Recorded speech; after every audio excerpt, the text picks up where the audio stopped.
మనతో ఉన్నారు నక్కా దేవి ప్రసాద్ గారు. ఆయన తెలుగు యువత రాష్ట్ర ప్రధాన కార్యదర్శి. సార్ ఈ విజయాన్ని ఎలా చూస్తున్నారు? ముఖ్యంగా రాజమండ్రి సిటీకి సంబంధించి చాలా కష్టపడి పనిచేశారు మీరందరూ. ఎట్లా ఫీల్ అవుతుంది? నిజంగా అయితే చాలా హ్యాపీగా ఉందండి. ఎందుకంటే జనాలు తలుచుకుంటే ఏవైనా చేయగలరని చెప్పి నిరూపించారు. ఎవరైనా కూడా ప్రజలకు పని చేయాలి తప్ప మెహర్బానీలు, హడావుడి నిజంగా ఇక్కడ మా ఎంపీ గారు ఒక ఆయన ఉన్నారు. ఆయన రియల్ స్టార్ కింద బిహేవ్ చేసి నేను లేకపోతే రాజమండ్రి ఏమవుద్దని కూడా చాలాసార్లు అన్నాడు. నిజంగా నువ్వు లేకపోతే రాజమండ్రి చాలా బాగుంటుందని చెప్పి జనం ఈరోజు తీర్పిచ్చారు. ఇప్పటికి 13 రౌండ్లు పూర్తయ్యేసరికి ఆదిరెడ్డి వాసు గారు సుమారు 50,000 పైచీలకు మెజార్టీతో ఉన్నారు. 17 రౌండ్లు అయ్యేటప్పటికి సుమారు 65 నుంచి 70,000 మెజార్టీ వస్తుంది. దీన్ని బట్టి ఆయన్ని ప్రజలు ఏ స్థాయిలో ఉంచారో, లేదా ఆయన అధినాయకుడు జగన్మోహన్ రెడ్డి ఏ స్థాయిలో ఉంచారో ఒకసారి అందరూ గమనించవచ్చు. ఎవరైనా కూడా ప్రజలకు సేవ చేయాలి తప్ప ప్రజలను బానిసల కింద చూస్తే వాళ్ళు ఇచ్చే తీర్పు ఏ రకంగా ఉంటుందన్నది ఈరోజు మనం ఇక్కడ ఫలితాలను చూస్తూ ఉన్నాం. నిజంగా మేము కూడా ఈ ఫలితాలని ఎక్స్పెక్ట్ చేయలేదు ఇంతలా వస్తాయని. ప్రజలు ఏకపక్షంగా నిజంగా చాలా అవహేళనగా 23 సీట్లు వచ్చినాయని చెప్పి చంద్రబాబు నాయుడు గారిని కౌరు సభలో దాంట్లో శాసనసభలో అవమానించిన తీరును కానీ అన్నీ మనం చూసాం. ఆయన ఎవరైతే ప్రతిపక్ష నాయకులు ఉన్నారో అందరినీ కూడా అవమానపరుస్తూ ప్రతి ఒక్కరిని ఆయన పని ప్రశ్నించిన వాళ్ళని సెంటర్ జైలు పంపించడం, లేదంటే కేసులు పెట్టడం, అసలు ప్రజాస్వామ్యం ఉందా అనే రీతిలో ఆయన వ్యవహరించిన తీరు అందరూ చూశారు. ఆ తీరుకి ఈరోజు ప్రజలు చాలా నిశ్శబ్దంగా తీర్పులు ఇచ్చారు. ఎవరో కూడా ఏమీ మాట్లాడకుండా. ఆయన కేవలం పరిపాలన అంటే ఆయన తాడేపల్లి ప్యాలెస్లో కూర్చొని బటన్ నొక్కడం మాత్రం అనుకున్నాడు కానీ ప్రజలకు సేవ చేయడం అనుకోలేదు. ఆయన ఏ రకంగా ఉన్నాడో ఆయన కింద వాళ్ళ నాయకులు కూడా అదే రకంగా తీరు వ్యవహరించారు. మనం చాలామంది చూసాం ఈరోజు కొడల నాని కానీ, వల్లభనేని వంశీ కానీ, లేదంటే ఇక్కడ మనకున్న ఎంపీ గారిని కానీ వీళ్ళందరూ ఈరోజు మట్టిలో కొట్టుపోయారు. నిజంగా రాజమండ్రి చరిత్రలో ఇంత భారీ మెజార్టీతో గెలవడం ఆదిరెడ్డి వాసు గారికి చెల్లింది. నిజంగా ఆయన చెప్పాడు మీరు 16 సంవత్సరాలు ఏం చేశారని. ఏం చేశారు అందులో ప్రజలకు తెలుసు కాబట్టి ఈ రకమైన తీర్పు ఇచ్చారని చెప్పి భరత్ గారు గమనించాలి. ఇప్పుడైనా సరే ఆయన తగిన బుద్ధి తెచ్చుకొని ఇంట్లో కూర్చొని రీల్స్ చేసుకోవడం కాదు. ఆయన మన 15 రోజుల నుంచి గమనిస్తూ ఉంటే ఆయన రీల్ ఆయనే చేసుకుంటూ ఫేస్బుక్ స్టేటస్లో పెట్టుకుంటున్నాడు. ఇప్పుడు మరింత ఖాళీ కాబట్టి మీరు షార్ట్ ఫిల్మ్ చేసుకోవచ్చు, సినిమాలో యాక్ట్ చేసుకోవచ్చు, ఏమైనా చేసుకోవచ్చు. ప్రజలు మీకు తగినంత విశ్రాంతి ఇచ్చారు కాబట్టి మీరు సెలవు తీసుకోవాల్సిన కోరు. అంటే 2019, 2024 ఈ 2 సార్లు కూడా వన్ సైడ్గా ఇచ్చారు. అవును సార్. ఇప్పుడు రిజల్ట్స్ చూస్తుంటే కనుక దీన్ని ఎలా అర్థం చేసుకోవాలి? అదే ప్రజలు ఇచ్చిన పూర్తి స్థాయి మెజార్టీని ఎవరైతే ఏ పార్టీ అయితే ఉపయోగించుకోలేదో, దాని ప్రజాసేవకి సంబంధించి కరెక్ట్గా ఆ కరెక్ట్ లైన్లో ప్రజల మనసులు గెలుచుకోలేదో వాళ్ళని పూర్తి స్థాయిలో పక్కన పెట్టే వాతావరణమే ఈ 2 ఎలక్షన్స్ చూడాలి. 2014 కూడా ఇంత దారుణంగా లేదు కదా. అంటే 67 సీట్ల దాకా జగన్మోహన్ రెడ్డి గెలిచింది.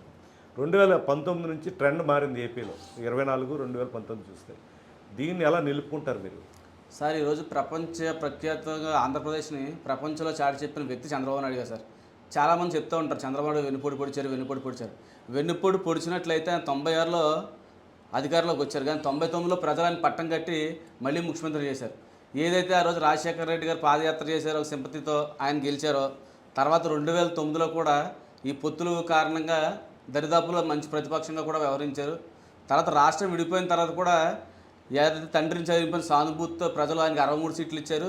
దాన్ని మరింతగా ఆయన ఒక్క ఛాన్స్ అన్నది ఇచ్చారు తప్ప ఎప్పుడు కూడా చంద్రబాబు నాయుడు గారిని విస్మరించింది లేదు. ఆయన జనాలకు దూరంగా ఉంది లేదు.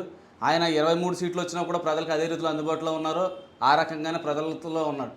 ఈయన గెలిచే వరకు కూడా ప్రతి ప్రాంతం, ప్రతి సందు, ప్రతి బొందు తిరిగాడు. గెలిచిన తర్వాత ఏ రోజు కూడా బయటకు వచ్చిన పని లేదు. ఏదైనా ఉంటే నేను బటన్ నొక్కుతున్నాను, ప్రజలకి మెతుకుల కింద భిక్షం కింద పాడేస్తున్నాను కాబట్టి జనాలు మనకు ఓట్లు వేస్తారనుకున్న తప్ప అన్ని వర్గాల ప్రజలను విస్మరించాడు. ఎస్సీ, బీసీ, మైనార్టీ అందరినీ కూడా ఎవరికి కూడా ఎటువంటి సంక్షేమ పథకాలు అందించలేదు.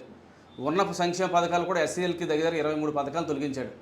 అలాగే నిరుద్యోగ యువతకు ఉపాధి కల్పిస్తానని చెప్పి జాబ్ క్యాలెండర్ రిలీజ్ చేస్తాను అనేక దొంగ హామీలు ఇచ్చాడు.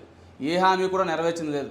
ఆయన పరిపాలన ఏ రకంగా ఉందంటే ఈ చేత్తే 10 రూపాయలు ఇచ్చి పక్క చేత్తే 100 రూపాయలు లాక్కుండే విధంగానే జరిగింది తప్ప దీన్ని ప్రజలు గమనించారు కాబట్టి ఒకసారి తప్పు చేసాం అతనికి మళ్ళీ అవకాశం ఇస్తే రాష్ట్రం అధోగతి పాలు అయిపోతున్న ఉద్దేశంతోనే తిరిగి చంద్రబాబు నాయుడు గారికి ఈరోజు అఖండ మెజార్టీని కట్టబెట్టారు. సో అంటే ఇప్పుడు సుమారుగా గతంలో వచ్చినట్టే ఇంకొక 2 సీట్లు ఎక్కువ పెరగచ్చు ఎట్లా చూసుకున్నా కానీ ఇప్పుడు టీడీపీ, జనసేన, బీజేపీ 3 పార్టీల ముందు ఉన్న లక్ష్యం ఏంటి? 2019లో ప్రధానంగా ఓడిపోవడానికి 2018లో ఎవరికి వాళ్ళు విడిపోయారు. ఇది చూసుకుంటే మీకు సీనియర్ నాయకులు కాబట్టి మిమ్మల్ని అడుగుతాను, అట్లాంటి పరిస్థితి ఉంటుందా? ఒక నమ్మకంతో ఎన్డీఏ కూటమికి ఇప్పుడు అధికారం కట్టబెట్టారు. ఈ చివరి వరకు ఈ కూటమి ప్రయాణం పూర్తి స్థాయిలో సాగాల్సిన అవసరం ఉందా లేదా? ఎట్లా ఈ పవర్ షేరింగ్ కానీ ఎట్లా ఉండాలి అని మీరు సూచిస్తున్నారు? తప్పనిసరిగా ఈసారి అయితే మనకి జనసేన కానీ బీజేపీ కానీ కలిసిన తీరు మూడు పార్టీలు ప్రజల్లోకి వెళ్ళి ఏకపక్షంగా విజయాన్ని సమకూర్చుకున్నారు. దీన్ని వాళ్ళు కూడా నిలబెట్టుకోవాల్సిన అవసరం చాలా ఉంది. అలాగే ఈ రాష్ట్ర భవిష్యత్తుకి ఏదైతే అవసరం ఉందో స్పెషల్ స్టేటస్ కానీ రావాల్సిన రాయితీలు కానీ రైల్వే జోన్లు కానీ అన్నీ కూడా ఉమ్మడిగా సాధించుకోవాలి. ఎందుకంటే ఇప్పుడు మనం చూసినట్టయితే కేంద్రంలో ఎన్డీఏకి కూడా సంపూర్ణమైన మెజార్టీ కనబట్టలేదు. కాబట్టి వాళ్ళు కూడా ఒళ్ళు దగ్గర పెట్టుకొని ఈరోజు ఏదైతే ఈ సౌత్ ఇండియా ఉందో ఇక్కడ మొత్తం అందరికి కూడా ఎప్పుడు కూడా కొద్దిగా చులకన భావంతో చూస్తారు. దాన్ని చంద్రబాబు నాయుడు గారు కొద్ది పెద్దగా వ్యవహరించిన తీరు ఉండడం గతంలోనే. ఆయన తిరిగి అటువంటి పునర్వైభవం సాధించి కేంద్రం మెడలు వంచి నిజంగా కూడా మనతో పొత్తులో ఉన్నా కూడా ప్రతి అంశాన్ని సాధించుకోవాల్సిన అవసరం ఉంది. సాధించుకుంటే భవిష్యత్తు 20 సంవత్సరాలు కూడా మా ప్రభుత్వంతో ఉంటుందని చెప్పి సభముఖం తెలియదు. Thank you very much. ఇది నాకు దేవి ప్రసాద్ గారి అభిప్రాయం. ముఖ్యంగా ఎన్డీఏ కూటమిగా విజయం సాధించారు, ప్రజలు ఆశీర్వదించారు. కాబట్టి ఈ నమ్మకాన్ని గతంలో 2018లో వీళ్ళు ఒమ్ము చేసుకున్నారు. ఆ విధంగా కాకుండా రాష్ట్ర ప్రయోజనాలు ముఖ్యంగా తీసుకోవాలి. స్పెషల్ స్టేటస్ కావచ్చు, ఇతర అంశాలు, రైల్వే జోన్, రాజధాని నిర్మాణం, ఇట్లాంటివన్నీ ఉన్నాయి. ఇవన్నీ కూడా పూర్తి స్థాయిలో మోడీ ప్రభుత్వం మెడలు వంచి ఇక్కడ చేసుకునే అవకాశం కూడా అక్కడ పూర్తి స్థాయిలో మోడీకి మెజారిటీ అతను అనుకున్న 350 రీచ్ అయ్యే పరిస్థితి లేదు. కాబట్టి 300 లోపే. కాబట్టి ఖచ్చితంగా ఎన్డీఏ కూటమిలో భాగస్వాములతో ఆధారపడే ప్రభుత్వం ఏర్పాటు చేసే పరిస్థితి ఉంది. కాబట్టి మనకు కూడా రాష్ట్రానికి మంచి రోజులు రాబోతున్నాయి అనేది క్లారిటీగా ఉంది. అయితే ఇది కక్ష సాధింపు ధోరణి కాకుండా రాష్ట్ర ప్రయోజనాలను ఆశించి మూడు పార్టీలు ముందుకు అడుగు వేస్తే కనుక 2029లో వీళ్ళకి ఇలాంటి చేదు అనుభవాలు ఎదురయ్యే అవకాశాలు.